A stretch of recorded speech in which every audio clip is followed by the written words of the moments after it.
As you can see, there's quite a bit going on this table. Don't worry, we're not going to go into detail about every single thing that you see here, because there's even a couple little Erlenmeyer flasks hiding behind these guys right here. If we were to talk about each one of these guys individually, this video would be over an hour long, and I don't want to do that to you guys. But I can tell you what these are, and these are mushroom cultures, because why would they not be on this channel? Am I right?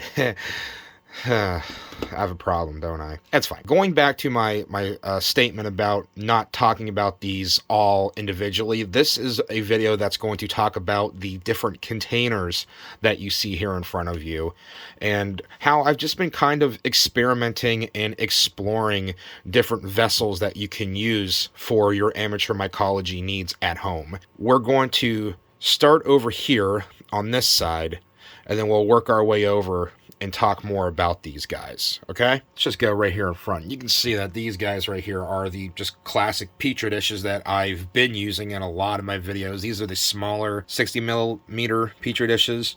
Just because I like this size. They colonize, just since they're smaller, they colonize a little quicker, so the faster that a Petri dish becomes fully colonized, the more resistant to contamination it becomes, because the mushroom culture that's on that Petri dish is like very good at stopping anything from trying to take over the culture plate. Let's see this guy right here. This is a brand new Petri dish that I just did last night from a Mycology mushroom culture that I had in my lab fridge here for like 2 years, and it actually dried out, and I wanted to see if I could reconstitute the dried out mycelial culture onto some fresh agar. And let me hold that up to the light. You can just barely make out. It's just starting to put off little wisps of new growth, new mycelial growth on there, which is awesome. So it looks like this Mycology mushroom culture is going to be just fine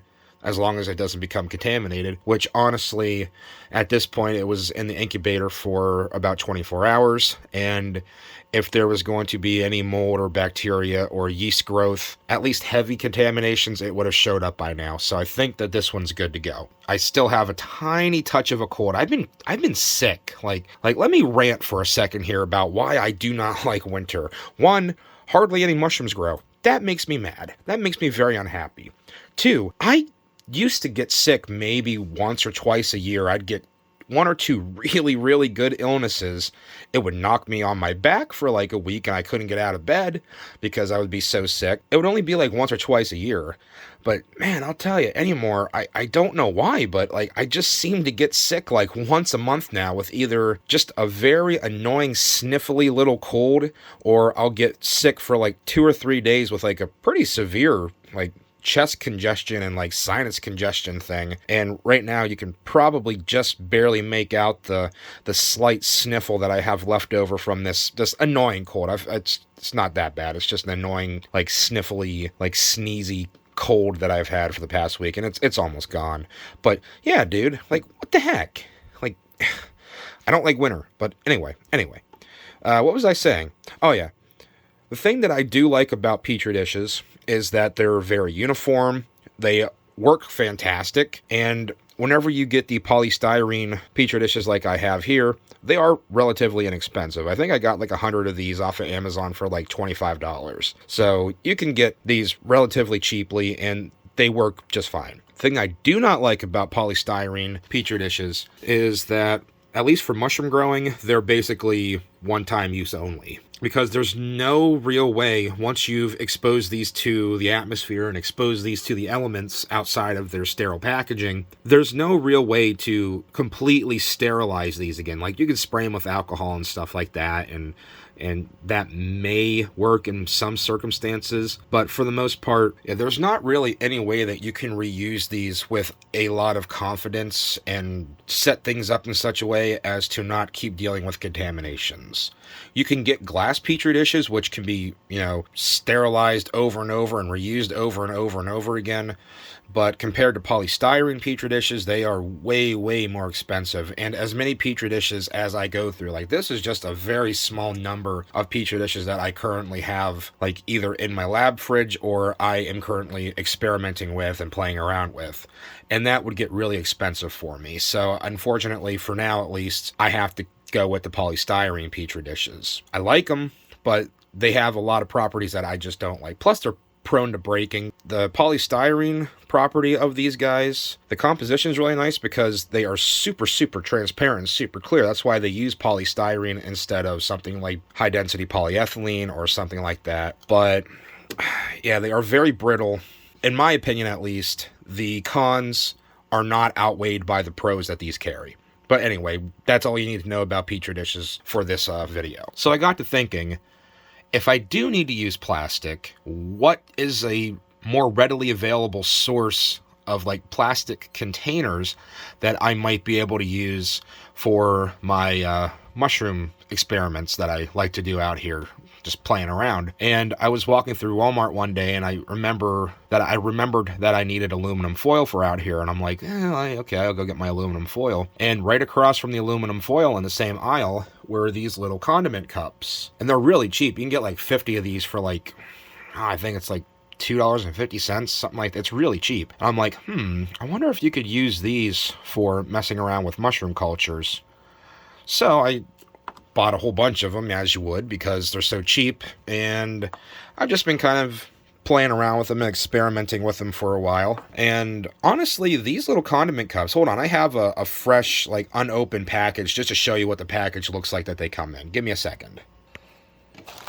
Yeah, this right here is what they come in. It's literally just called mini cups with lids. But this is what you would get if you were, like, say you got like a sandwich from a sub shop or whatever, and you got like a little container of hot pepper relish or ketchup or mayonnaise or whatever on the side. Instead of on the sandwich, they put it in something like this, put the lid on it, and there you go. These are really, really good for just playing around doing mycology at home, because even though these aren't sterilized the way that Petri dishes come sterilized, they're actually relatively clean if you leave them in the bag that they come in. And I have been using these with cardboard right here, and hold on. I've been using these with cardboard. I've been using these with agar. There's a wild oyster sample that I just put on this little, I guess it's technically an agar plate at this point if there's agar in it, right? I've been using it to experiment with different wood. This is just craft sticks, popsicle sticks, literally just popsicle sticks without the popsicle, that I soaked in boiling water for a while to sanitize them and to hydrate them so that stuff grows on them. And I've also been using cotton balls as a source of cellulose in order to try to grow different varieties of wood growing mushrooms, just to see what would grow and what would not grow. And yeah, no, these little condiment cups seem to work just fine for the purposes that I am doing out here, because I don't do any of this to like really have a super end goal in mind, I guess you could say. This is more just for me to have fun and just watch things grow and observe things and have fun out here to kind of decompress from my everyday life. Going back to the fact that these aren't actually sterilized in these bags, if you take these condiment cups, they're already fairly clean from the get-go. There's not really, like, as long as the packaging isn't compromised, they're already fairly clean from the factory. But you can just spray the inside of these and the inside of the lids of these with isopropyl alcohol, and it seems to do a fairly good job of killing off anything that may be present on these cups, because even with this agar, this is sweet potato flour agar that I poured into this little condiment container. And this condiment container has had this agar in it now for, a couple months now. And no undesirable cultures grew on the agar that's present in this cup. So these are actually a really good, easy to source and really, really cheap way to at least experiment with things if you don't want to keep constantly buying disposable Petri dishes. And they are way cheaper than Petri dishes too. The only thing that is kind of a downside with them is that they're obviously a lot bigger. You can see that this condiment cup here has roughly the same amount of agar as this plate does right there, right? It's about, what, 3 millimeters or so of agar solution on the bottom. So the agar amount is the same. The diameter, at least of the lid, is almost exactly that of these 60 millimeter Petri dishes, but the height is obviously a lot higher. So these condiment cups, while they do work very well, they do take up more room per unit compared to one Petri dish. So that's kind of a trade-off that you get with these guys. I've been experimenting and just exploring these for a few months now, and I gotta say, I really do like these condiment cups. Like, if you're looking for something to just kind of kickstart your amateur mycology hobbies, that you just kind of want to get started and not invest a lot of time or money into something, go ahead and grab some of these, because these seem to work fairly well. The only thing you do have to remember is that these Petri dishes, even though they do seal fairly well and they do a pretty decent job of keeping contaminants out, they are slightly vented so that there's some form of fresh air exchange, whereas these condiment cups, once you put the lid on, they are completely sealed from the surrounding environment. So, like, in order to vent these, I just get these automotive picks from Harbor Freight, like $2 for like a pack of 6, I think, and then I'll just heat the tip of this up until it's glowing red hot, and then I'll just poke like 3 holes in the lid for these guys, and then I'll put some micro pour tape in, or some sports tape. Micro pour tape and sports tape are both breathable tapes, so as long as they're something that you find basically in the bandage aisle at Walmart or whatever, this will work for allowing fresh air exchange while keeping out contaminants for the most part. I've not had any problems with these, but I'm sure there's circumstances that will completely negate everything I just said. But yeah, you do want to make sure that if you do use these condiment cups, that you do vent and then seal off the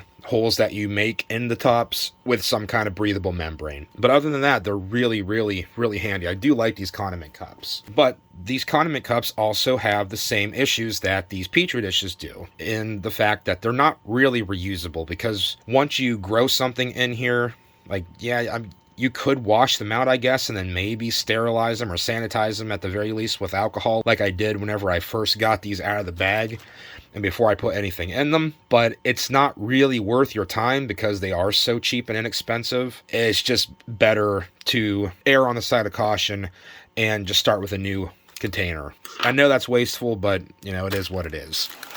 Let me move this out of the way. So, even though these are really good and they work really well for what they are, I still was not completely satisfied with the reusability of these guys. And I got to thinking, well, what would be a easy to use, relatively inexpensive, and relatively easy to acquire means of containing different grow mediums and different mushroom cultures, and still getting the reusability that you would get with like a glass Petri dish. And I got to thinking that these guys, that brings us over here. Let me get a better, if I'm going to be pointing at stuff, let me get a better pick that's not covered in melted plastic. I got to thinking, centrifuge tubes, like the ones you see here and the ones back here, these are plastic, but they're made from a different plastic than the Petri dishes are, and different plastic from what these guys are made of too. The nice thing about these centrifuge tubes is they are made out of, can't remember what kind of plastic they are. I'll put it up on the screen now.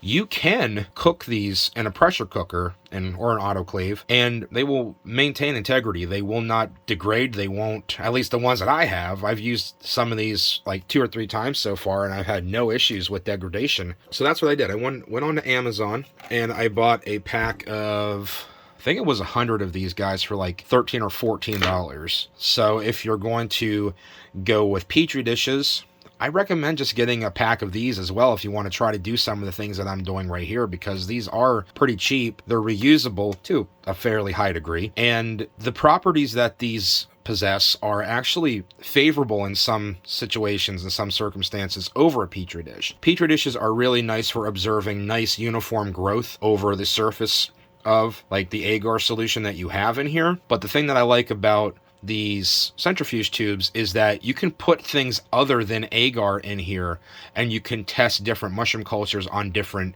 grow media. Like in this one, I actually have the same popsicle sticks that I showed right here in this guy, but it's just in my centrifuge tube. And the centrifuge tubes also have these really nice spots right here for you to write whatever it is that they are containing. So that's a nice little bonus to these guys. And you can see that here on this guy, there's some fairly decent growth on every single piece of wood on in this centrifuge tube. So they're nice and clear, they're reusable, they're cheap.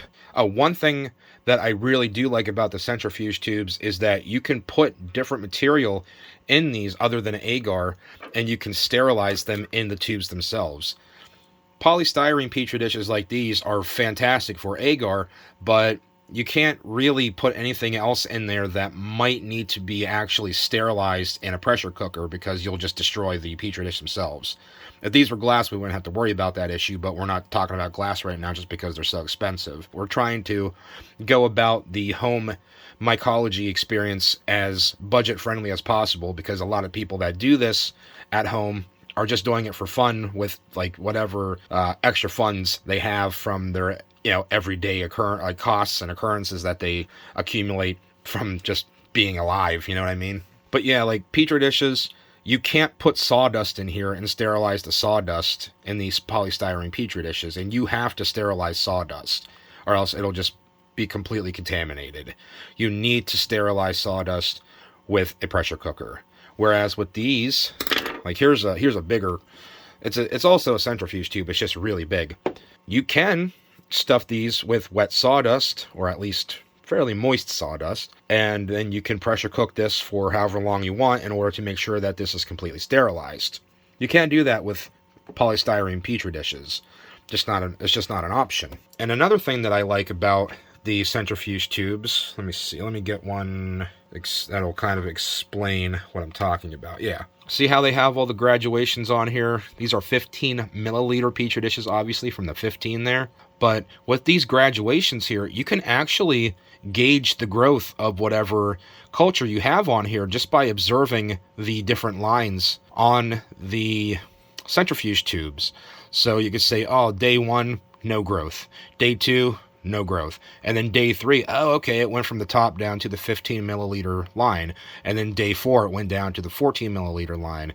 And then so on and so forth. So you can say, oh, it grows about a milliliter's worth a day. Like that's not very scientific, but it's at least something that's easily observable. And it's at least an easy way to make better observations about the cultures that you're dealing with. And you can see in this one, Panella stypticus, you can see that on camera. This is just some sawdust, some hardwood sawdust with some coffee grounds mixed in. And you can see that it's, without looking at the graduations, you can see that it's not quite halfway colonized, which is fine. But one thing that I find really interesting about almost all these mushrooms, really, let me see if there's another one here. Yeah, here's another one. So here's crown tip coral. You can see that right about here on this guy is where the growth stops for now. You can easily view how the mushroom colony is affecting the substrate. So you can see that this also is sawdust with coffee grounds, so obviously it's going to be a dark substrate. But the part where the mushroom is growing, I guess the enzymes in the fungal colony are pretty much bleaching to some degree at least the coffee grounds and the sawdust that's in here. So you can see that where this is colonized, it's a lighter color than down here where it's not colonized. And that's true for all of these. Like right here, yeah, the mycelium that this is growing, that these are putting off is white. This is dead man's finger. You can see right here that the centrifuge tube that only has sawdust and has no coffee grounds mixed into it, even this one, like down here is not colonized, up here is colonized. This part is darker than that part. So it's a really good way to kind of make different observations about the various strains and the various species of whatever mushrooms it is that you're trying to deal with. Like actually, before I got the centrifuge tubes, I thought, well, I have some 50 milliliter Erlenmeyer flasks. I could probably use those for growing mushrooms and experimenting and stuff. And while these do work really well, and I do really like these little 50 milliliter Erlenmeyer flasks, they are, once again, they're kind of expensive for what they are. and they do take up a lot more room. Like you can see these guys here, you can really pack a lot of these close together, so you can get a lot of different samples in a very small amount of space. Whereas one of these Erlenmeyer flasks, it holds a lot more of the substrate, obviously, but you can see that it takes up the volume of at least 4 of these centrifuge tubes. If not, it's probably closer to 5 whenever all is said and done. So that's kind of why I only ever did these 2 Erlenmeyer flasks right here. Here's another one that I got to get rid of because that is not a mushroom colony, that is a mold colony. Both are fungi. I like mold as well, but that's not what I was trying to grow. So this needs to get cleaned out, but I just wanted to show it to you guys for just showing off what I'm doing out here. Oh yeah, one thing I did want to say about these centrifuge tubes, just like with these little condiment cups, once you screw the cap on, there's no venting. These are completely sealed off. So just like those guys, you do have to heat up something hot, or even just take a sterile knife, like a heat treated or an alcohol swab knife blade, and either cut a hole in there, and that way you can allow for fresh air exchange, or like I do, just heat one of these picks up or something, or a nail or whatever, and then poke some holes in there and then cover that up with a breathable membrane like I have with this sports tape. And like this is sports tape, the ones with the white is sports tape, and the ones that are clear, that's micropore tape, but both of which are breathable, so that's all that really matters. With these centrifuge tubes, there is one thing that I did want to mention. It doesn't really, I don't know how relevant this is going to be to you guys. This is my little incubator that I got off of eBay. This is a used lab incubator that I bought for, it was not cheap, it was like $100, but it is like a legitimate professional lab incubator. And one thing that I really like for these, like about these centrifuge tubes, is that, I don't know if this was intentional, but they fit perfectly in these holes that are in this incubator here. So I don't have to rig anything up for these to sit in, because as you can see with the conical shape, they're not going to stand up without some kind of assistance. But in my little incubator here, no issues. They stand up perfectly fine on their own from the provided holes that are in my incubator here. And also, you might be wondering why there's a Petri dish down here, an empty one. This is usually filled with water that I just keep on the bottom here just to keep the humidity up a little bit in the incubator, so that the heat from the incubator isn't drawing out as much moisture from the culture samples that I have in here, okay? So that's why that's in there.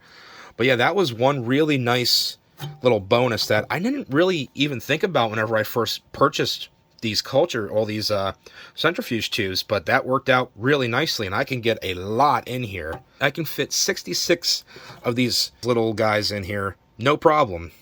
Whereas if I was using the Erlenmeyer flasks, I could maybe get 15 if I'm lucky, maybe. Is there anything else I want to say about these? Oh, and another thing that I like about these centrifuge tubes, you can get them obviously in bigger sizes. I think that these are about as small as I would go for doing stuff like this, but these 50 milliliter ones are really, really nice because they obviously hold a lot more than what these guys do, over 3 times more volume, but they have a nice flat bottom, so they stand up no problem on their own without having to worry about having a rack like you have to worry about with these guys. And another benefit to these centrifuge tubes, either this one or the big one, is you can make culture slants with them. I do have a couple culture slants here in this tall form beaker that I made out of, I don't remember the volume of the test tubes, but they're just borosilicate test tubes that I made culture slants out of. They work just fine, but test tubes, they're not ridiculously expensive, but they are prone to breaking just because they're glass. Whereas with the plastic centrifuge tubes, you can create the same thing and you don't have to worry about them breaking as easily. That's nice. And since these centrifuge tubes are so cheap, you can go ahead and just experiment until your heart's content with different substrates, different cultures, different temperature variations. It really opens up a lot of possibilities to the amateur mycologist, especially the amateur mycologist on a budget, because this stuff right here that you're seeing in front of you, including the rack, both the 100 pack that these guys came in and the 50 pack that these guys came in are probably a little over like $40 worth of material, and you get a lot of potential storage for different experiments out here. So that's actually a really nice thing, and they're reusable. So that's just the icing on the cake. Very versatile, relatively inexpensive. The only problem is, like, you do have to buy these off of Amazon, whereas these guys you can get at almost any grocery store. So a little bit of a trade-off there. But yeah, that's what's been going on out here. There is one of these big tubes that I want to show you. Yeah, right here. Do you remember that yellow poured chicken of the woods Petri dish that I made a video on where I tried to salvage a contaminated Petri dish? Well, this is one tissue sample that I took from one of the contaminated Petri dish, grew that out onto sterile agar, got a sterile culture, and then I used that sterile culture to then inoculate this centrifuge tube that's full of just sawdust. There's no coffee grounds in this one. But the yellow pork chicken of the woods culture that I have seems to be really, really like fast colonizing, because this whole thing colonized in about a week and a half compared to some of these other ones out here, which are probably just slower growing species, which is fine. But here's a Pinella stypticus one that I inoculated the same day, and you can see that it's, what, maybe about a third of the way colonized, whereas this one is completely colonized, and it's been completely colonized for over a week at this point. And just to show you that this isn't like mold or something in here, let me open this up real quick, and you can see that this is definitely a chicken of the woods culture, because the mycelium that is growing on here, you can see it through the plastic, but let me show you just how orange the mycelium on here is. It's really cool. Look at that. How cool is that? That's just one of the things. Let me close that back up. Shoot, I just touched the inside of that. Let me spray that with some alcohol before I put that back on. But yeah, that's just one of the things that I like about mycology. It's just like this chicken of the woods, the mushroom themselves that you find and you eat, they're orange, and the mycelium that they grow from is also orange. That's cool to me. And let's see, I don't think I have any honey mushroom cultures over here, do I? Oh yeah, I do. Well, here's an entoloma. You can see the entoloma is a regular white mycelial colony like you'd expect for mushrooms. But the honey mushroom looks like that, and this is not contaminated. This is what honey mushroom cultures look like, and that's just so cool, because that's what I love about mycology, man, at least amateur mycology. There's so many differences between different species, and it's just, I just like watching this stuff grow. And this is why I hope that more people get into this hobby, because it's really, really cool to watch these things. But yeah, I hope this inspires some of you to just kind of delve into the slightly more advanced form of amateur mycology. Like, this is a professional laboratory would be laughing at my setup here and the things that I'm doing out here, but you know, I'm not doing this for any particular purpose. I'm doing this for my own entertainment and amusement, because this is fun to me.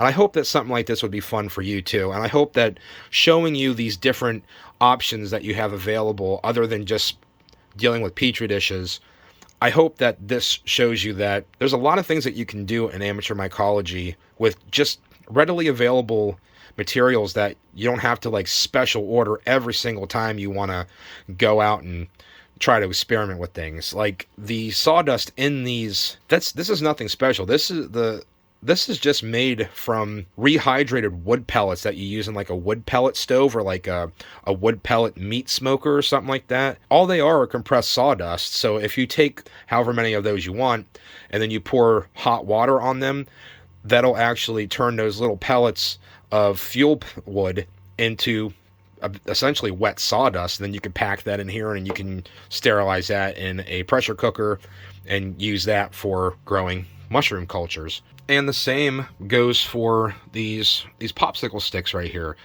These aren't anything special. These are literally craft popsicle sticks, you know, like that you get for making popsicle houses with your kids or whatever at the craft section in Walmart. You can get like a pack of 1,000 of these for like $4. All of this stuff here is very easy to source for the amateur. You don't have to go and order a bunch of specialized equipment from like a mycology supply company or whatever. Like, this was all things that I sourced either off of Amazon or at my local grocery store. I really hope that more people get into this because there's so much that we can learn. Like, mycology is one of the few scientific disciplines where the amateur can actually provide quite a bit of input to the scientific community just by doing their own citizen science work. I'm not saying that anything I'm doing out here is science per se, but there's been a lot of discoveries made in the field of mycology and fungi and mushrooms just by like people who are passionate about it. So don't think that just because you don't have a degree in biology or mycology that you can't do anything like this. Like, this is a very, very amateur accessible science discipline that you can get into and explore and just make your own observations. And you never know what you're going to find. It's really, really fun. And that's why I make these videos, because I want more people to realize that this is something that almost anybody can do. But yeah, I hope you guys really enjoyed this. I do appreciate all of the support that I've gotten on this channel. I appreciate all of my subscribers. I appreciate all of your input. I appreciate any comments, negative or positive. If I made a mistake or messed something up, let me know. I know you will. I know I don't have to put that in there. But yeah, like, I'm not going to get mad. Like, if I screwed something up, let me know, because that is another reason why I make these videos, because yeah, I make mistakes. And I like it whenever people point out, like, you do realize that you said this, but it's actually this that's going on. Or you do realize that you said this number, but it's actually this number that you should have said. Like, I like that kind of stuff. Please subscribe if you haven't subscribed already. Comment, like this video, and share if you want. See you next time, and I'll catch you guys later. Bye-bye.